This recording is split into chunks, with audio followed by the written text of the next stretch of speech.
Hello बच्चों, आपने 10th class pass कर ली और अब आप 11th में आ गए हो और 11th में आपने ऑप्ट किया है साइंसेस, मींस आइदर मेडिकल और नॉन मेडिकल। अगर मेडिकल लिया है तो आप अच्छे गवर्नमेंट कॉलेज से एमबीबीएस करना चाहते हो, और अगर नॉन मेडिकल लिया है तो आप अच्छे आईआईटी से बीटेक करना चाहते हो। ये हर बच्चे की एम है, हर बच्चा यही चाहता है जिसने मेडिकल और नॉन मेडिकल लिया है। अब जब हमें कुछ एक्स्ट्रा चाहिए और अच्छा चाहिए तो एक्स्ट्रा काम भी करना पड़ेगा। तो फिर हम क्या करते हैं, उसके लिए extra efforts through my competition classes करते हैं।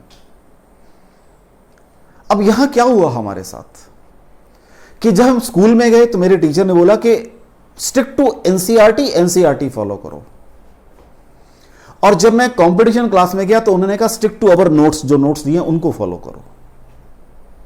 अब यहां पर मेरे दिमाग में दो फिजिक्स स्टार्ट हो गई, एक स्कूल वाली फिजिक्स और एक कंपटीशन वाली फिजिक्स। जब मैं स्कूल जाता हूं तो मैं एनसीईआरटी की किताब खोलता हूं, उसके अकॉर्डिंग जो भी दिया उसके अकॉर्डिंग करके उसको सारा अपना एग्जाम पास कर देता हूं, और जब मैं आता हूं अपनी कंपटीशन क्लास में तो उसको अलग से नए सिरे से फिर एबीसी से स्टार्ट करता हूं और उनका एग्जाम फाइट करता हूं। अब ये गलती हो गई है मुझसे। क्यों? क्योंकि वो जो आपकी एनसीईआरटी की फिजिक्स है उसी का ही लिंक सारा आपकी कंपटीशन की फिजिक्स के साथ है, दोनों में ब्रिजिंग है, और ये ब्रिजिंग मेरी मिस हो जाती है। और जिस बच्चे की ये ब्रिजिंग मिस हो जाती है उस बच्चे को फिजिक्स को या केमिस्ट्री को या मैथमेटिक्स को या बायोलॉजी, जो भी आपका सब्जेक्ट है, जहां भी आप फाइट कर रहे हो, दिक्कत आएगी। मैं बड़ा छोटा सा एग्जांपल, जो बच्चे 11th क्लास के अंदर जो अपने suppose motion along straight line पढ़ चुके हैं, एक छोटा सा एग्जांपल करता हूं, उससे बिल्कुल क्लियर हो जाएगा आपको। आपने कहा मेरे पास ये एक एस्केलेटर है, राइट बच्चा जी, इसके ऊपर एक ह्यूमन बीइंग खड़ा हुआ है, ये खड़ा हुआ है। आपने कहा इसकी लेंथ L है और ये टाइम t1 में यहां पहुंच सकता है अगर चलता है, इसकी स्पीड जो है चलने की इतनी है कि टाइम t1 में यहां पहुंच जाएगा। तो व्हाट इज वेलोसिटी? L/t1। फिर आपने कहा मैंने अब एस्कालेटर को ऑन कर दिया, तो आदमी ने सोचा जब एस्कालेटर ऑन ही हो गया तो मैं क्यों चलूं, मैं तो यहां खड़ा हो जाता हूं, कुछ टाइम बाद यहां पहुंच जाऊंगा। अब मेरा सिर्फ एस्कालेटर चला है भाई, अब मैं यहां पहुंच गया, तो ये एस्कालेटर चला, मैंने दिखा दी मोशन इसकी, और उसको टाइम लगा t2, तो ये कुछ वेलोसिटी से चला है। थर्ड केस में उस आदमी को जल्दी थी, एस्कालेटर भी ऑन था, वो यहां खड़ा हुआ और उसने भी चलना शुरू किया, एस्कालेटर भी चलना शुरू किया। वो पूछता है बताओ कितना टाइम लगेगा उस आदमी को यहां पहुंचने में। आदमी तीनों केसेस में पहुंचा है, फर्स्ट केस में खुद चलकर पहुंचा है, सेकंड केस में सिर्फ ये एस्कालेटर चला है, थर्ड केस में दोनों चले हैं। अब आप क्या करोगे? टाइम पूछ रहा है थर्ड केस का, तो नेचुरल है कुछ नेट वेलोसिटी आएगी तो वो टाइम बन जाएगा, वहां से टाइम निकालूंगा मैं। अब जब मेरी बेसिक मैंने रिलेटिव वेलोसिटी पढ़ी है, वो मुझे ऐसे पढ़ाई गई है that VAB is equal to VA minus, means यहां पर मैंने सारी बातें ग्राउंड के ऊपर बैठकर की हैं, ग्राउंड रेस्ट के ऊपर होता है, क्योंकि जब भी रिलेटिव वेलोसिटी निकालनी है वो किसी फ्रेम में निकलेगी। तो मैं क्या कहूंगा यहां पर कि भी जैसे एस्केलेटर रेस्ट पे था तो मैं ग्राउंड के ऊपर चला या रेस्ट पे चला, एक ही बात है। ग्राउंड पे चला या एस्केलेटर पे एक ही बात है, तो वेलोसिटी ऑफ मैन आ जाएगी मेरे पास की, जब एस्केलेटर रेस्ट के ऊपर था। अब ये सिर्फ एस्केलेटर चल रहा था, यहां दोनों चल रहे थे। अब मैं कैसे सोचूंगा इसको, सोचूंगा कैसे? मैं ऐसे सोचूंगा, मान लो एक ये ट्रेन है, ये ट्रेन चल रही है आगे को, ये व्हील लगे हुए हैं ट्रेन के, ट्रेन आगे चल रही है, ट्रेन आफ्टर सम टाइम यहां पहुंच गई है, कोई मैंने सामान यहां रखा हुआ था, वो सामान यहां पहुंच गया है। What is distance travelled? Velocity into time कर दूंगा मैं, देख लो यही तो होगा आपका। अब ऐसे कॉमन सेंस यूज करूंगा मैं अपने। अब मान लो ये सामान भी चलना शुरू कर देता तो क्या होता? उतना डिस्टेंस आगे सामान पहुंच गया है, अगर सामान भी चलना शुरू कर देता तो मैं क्या करता इसके अंदर, ये वेलोसिटी ऑफ सामान इनटू टाइम करता, ये velocity of train into time करता, दोनों ऐड कर देता। यही काम मैं यहां करूंगा। अगर मुझे, अभी मैं सिर्फ बेसिक रूल की बात कर रहा हूं, तो what will be total velocity, क्या हो जाएगी? L/t1 plus L/t2, L common आ जाएगा बच्चा जी, 1/t1 प्लस 1/t2, यही होगा बच्चा जी मेरे साथ। और मैंने कहा ये L/t है, तो L/t is equal to L/t1 plus L cancel हो जाएगा और T सॉल्व करके आ जाएगा आपके पास T1 T2/t1 प्लस T2। तो ये टाइम लगा भाई थर्ड केस के अंदर, और बिल्कुल ठीक है, कोई गलत नहीं है, बिल्कुल ठीक है। कोई गलत नहीं है। आपने अपनी जो बेसिक थ्योरी है उसको एक कंसेप्ट बना के ऑब्जर्वेशन से पूरा सॉल्व किया और बिल्कुल मैच कर गया आपका आंसर।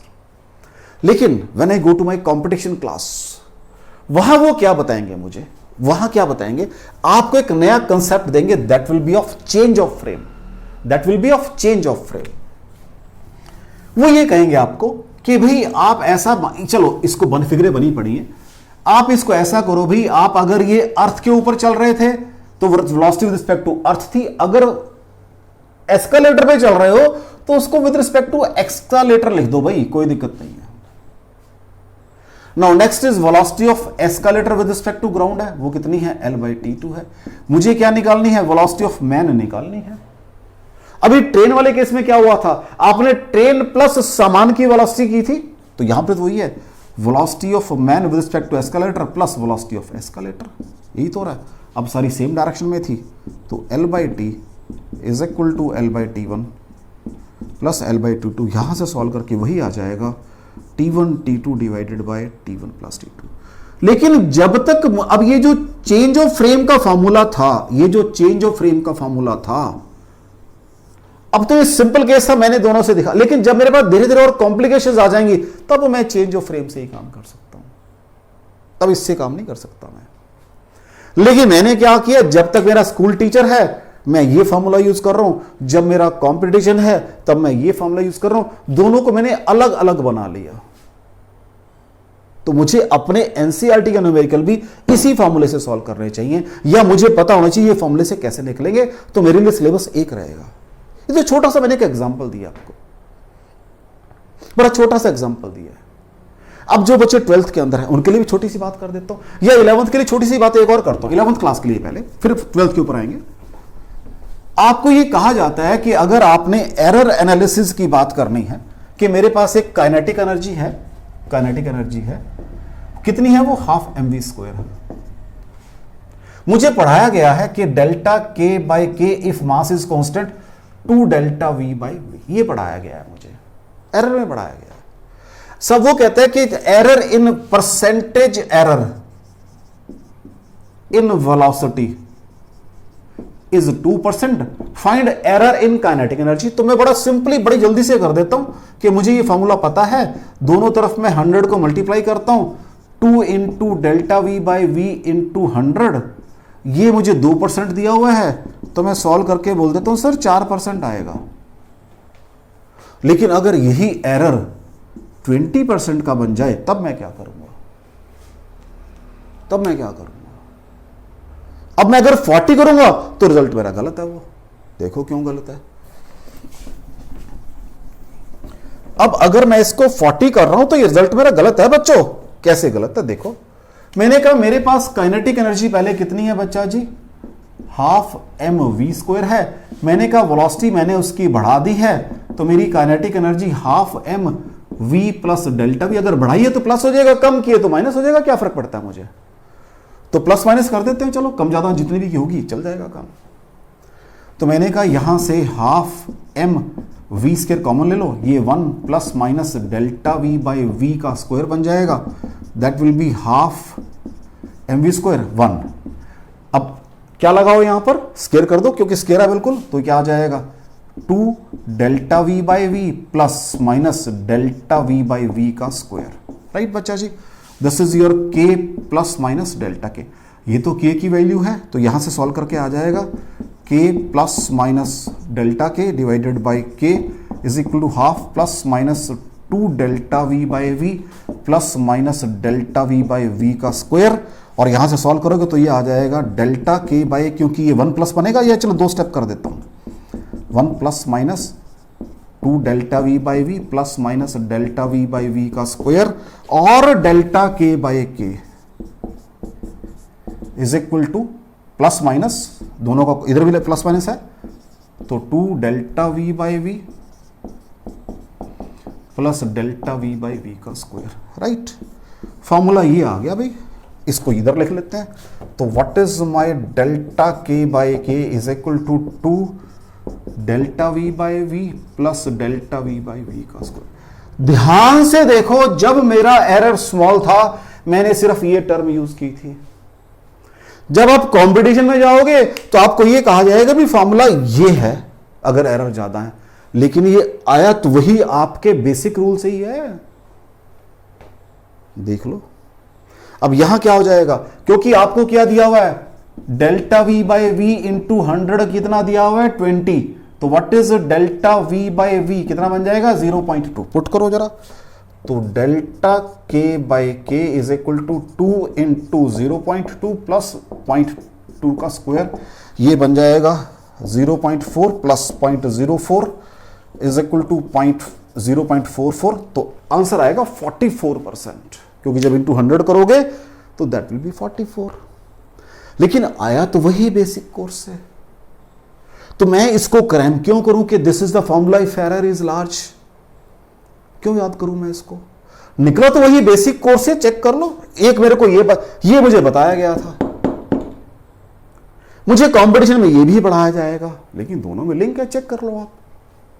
अगर यही एरर 2% होगा उससे भी सॉल्व कर देता हूं मैं आपको, अगर यही एरर इससे सॉल्व करते हैं इस वाले से 2% के लिए, तो क्या बनेगा, delta K by K is equal to 0.02 in sorry, क्योंकि 2% है तो 2/100, तो 2 इंटू 2/100 कर दो, चलो या 0.02 कर लो, आपकी मर्जी, जो दिल करता वो करो। 2/100 कर रहा हूं मैं, प्लस 2/100 का स्क्वायर इज इक्वल टू क्या जम जाएगा, ये 0.04 प्लस, हाँ जी 0.00004, यही बनेगा बच्चा जी, चेक कर लो। सॉल्व करके क्या आएगा, ये 0.04 और 04 इंटू 100 करोगे क्या बनेगा 4%, क्योंकि जब हम मल्टीप्लाई करते हैं, अब यहां पे क्वेश्चन आ जाएगा सिग्निफिकेंट फिगर्स वाला आ जाएगा, तो 2 डेसिमल प्लेस तक लेना मैंने, तो 4% एरर आ जाएगा। तो इन चीजों को वही है जो बेसिक कोर्स से आपकी कंपटीशन में, ये जो ब्रिजिंग है ये कहीं मिसिंग है आपकी, तो जब तक ये ब्रिजिंग नहीं करोगे दिक्कत आएगी। अब जैसे +2 के बच्चे हैं उनकी बात कर लेते हैं, क्योंकि आपको यह लगे कि मैंने सारा 11th का बताया, अब +2 की बात कर लेते हैं। अब +2 के अंदर एक बड़ा छोटा सा आर्टिकल है, मतलब छोटे से ही सारी चीजें बड़ी बन जाती हैं अल्टीमेटली। एक बड़ा छोटा सा आर्टिकल है,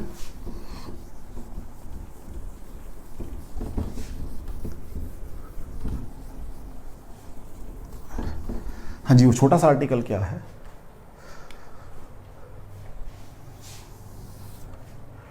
एक सबसे पहले मुझे बताया गया कि field due to sheet of charge निकालो। भाई मैंने एक शीट ऑफ चार्ज लिया और उसका फील्ड निकाल दिया, और सारी बुक्स में सॉल्व है ये, मैं ये नहीं कह रहा कि मैं अलग से कर रहा हूं कोई काम, सारी बुक्स में सॉल्व है ये।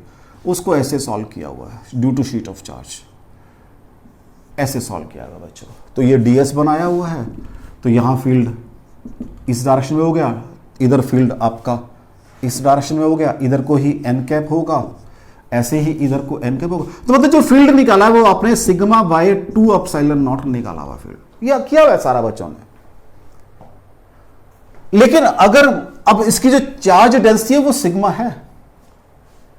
अब मेरी ही बुक के अंदर ये भी किया हुआ है कि अगर ये कंडक्टिंग प्लेट है, इसकी भी चार्ज डेंसिटी प्लस सिग्मा है, इसकी भी प्लस सिग्मा है, अंदर फील्ड 0 होता है। अब वही ds लिया मैंने और यहां पर फील्ड निकाला, और एक इसको ले लिया, अंदर फील्ड 0 है, इससे मैंने field sigma by epsilon not निकाला हुआ है। अब मेरे मन में कंफ्यूजन क्या क्रिएट हो जाता है कि इसका फील्ड है ये, क्या इसका फील्ड है ये फील्ड पूरी शीट का फील्ड है, ये ध्यान रखना, यहां पर पूरी शीट का फील्ड है ये। जब मैंने अंदर 0 सपोज कर लिया है तो मैंने पूरी, अब मुझे मतलब पता है कि मैं पूरी शीट का निकाल रहा हूं। अब ये कहां से कैसे यूज करेंगे, अब मैं अगर इसको दोनों को जोड़ दूं आपस में, वही शीट सपोज कर लूं, ये मेरी कंडक्टिंग प्लेट है या कंडक्टिंग सरफेस है, अगर मैं इसको जोड़ दूं तो शीट बन जाएगी पूरी, बारीक कर दूं और दबा दूं उसको, लो जी मैंने फिर ये शीट बना ली। अब इसकी चार्ज डेंसिटी 2 सिग्मा हो गया, ध्यान रखना सिग्मा प्लस सिग्मा। वही मैंने इसका ds लिया और वही फिर सॉल्व किया। क्या था यहां पर सिग्मा बाय 2, अब इसको सिग्मा डैश मान लेता हूं ना, मैं सिग्मा डैश मान लेता हूं, तो वो क्या आएगा sigma dash by 2 epsilon not. What is sigma dash, 2 sigma bye 2 epsilon not. तो क्या बन गया सॉल्व करके, वही बन गया, देख लो। लेकिन मुझे 2 अलग अलग डील कर रहा हूं मैं इनको, तो अगर if I am not confident के अंदर फील्ड जीरो है तो मुझे ये फॉर्मूला नहीं लगाना, until and unless I am not confirmed और यू कैन से कॉन्फिडेंट के अंदर फील्ड जीरो है। इसीलिए जब हम इसी कंसेप्ट को हम आगे एक्सटेंड करते हैं, हम जब कैपेसिटर प्लेट्स की बात करते हैं कि कुछ चार्ज यहां दिया, कुछ चार्ज यहां दिया, तो कुछ अब फिर इस अगर अंदर फील्ड जीरो होना चाहिए, अंदर फील्ड हमेशा, लेकिन मुझे मालूम है कि कंडक्टिंग प्लेट की सरफेस के अंदर फील्ड जीरो होता है, तो उसके लिए फिर अपने चार्जेस अपने आप को रीडिस्ट्रीब्यूट करते हैं ताकि यहां फील्ड जीरो हो जाए। तो मैंने फिर इसको सारे को क्या किया, मैं इस चक्कर में पड़ा ही नहीं, मैंने कंडक्टिंग जो आपकी प्लेन शीट ऑफ चार्ज है उसका कंसेप्ट लगा के मैं सारे आर्टिकल सॉल्व करता हूं। इसको यूज ही नहीं करता मैं, इसको यूज करता हूं हर जगह पे कि मुझे इस सरफेस का चार्ज पता था। अब देखो इसी के अंदर आ जाते हैं दोबारा, यहां फील्ड जीरो कैसे होगा भाई, इस वाले का चार्ज का फील्ड कहां होगा, इस डायरेक्शन में, और इसका इसमें जीरो हो गया फील्ड, क्योंकि दोनों बराबर है चार्ज डिस्टेंस। क्योंकि यहां मैंने देखा ये सिग्मा बाई 2 एप्सिलॉन नॉट है, डिस्टेंस इंडिपेंडेंट है, तो कहीं रखो बीच में, चाहे यहां हो चाहे यहां, कहीं भी बात कर लो, जीरो आएगा। तो जब तक मुझे ये ब्रिजिंग करनी नहीं आएगी अपने कंपटीशन और बेसिक कोर्स के अंदर, मेरे साथ दिक्कतें रहेंगी ही रहेंगी। तो मैंने जितने भी लेक्चर अपने वन स्टॉप फिजिक्स मेरे जो चैनल है, मैंने जितने भी लेक्चर अपलोड किए हैं, मैंने उनके अंदर ये ब्रिजिंग करने की कोशिश की है। लेकिन मेरे लेक्चर को आपको शुरू से लेकर लास्ट तक सुनना पड़ेगा, क्योंकि I can not do it के भी ये ब्रिजिंग है यहां पर ऐसे कर लो। मैं तो सिंपल अपने एक आर्टिकल किया, उसके जितने भी चीजें बनती हैं आगे कंपटीशन की सारी बनाई, और बाद में न्यूमेरिकल सॉल्व कर दी जो आपके कंपटीशन में है, सो दैट यू कैन जज कि भाई ये जो आपने कंसेप्ट किया है अभी, जिस भी आर्टिकल की मैं बात कर रहा हूं, जिस भी आर्टिकल को आप देख रहे हो, उसमें जो मैंने सारा कंसेप्ट यूज किया है वो लास्ट में जाके आपके कंपटीशन में डायरेक्टली अप्लाई हो रहा है। तो मैंने अपने लेक्चर्स में पूरी कोशिश की है कि आपकी जो मेन प्रॉब्लम है स्कूल सिलेबस की और आपके कंपटीशन सिलेबस की, उनकी ब्रिजिंग मैंने यू कैन से जितना मुझसे पॉसिबल था मैंने सारी की है। ठीक है बेटा, थैंक यू वेरी मच।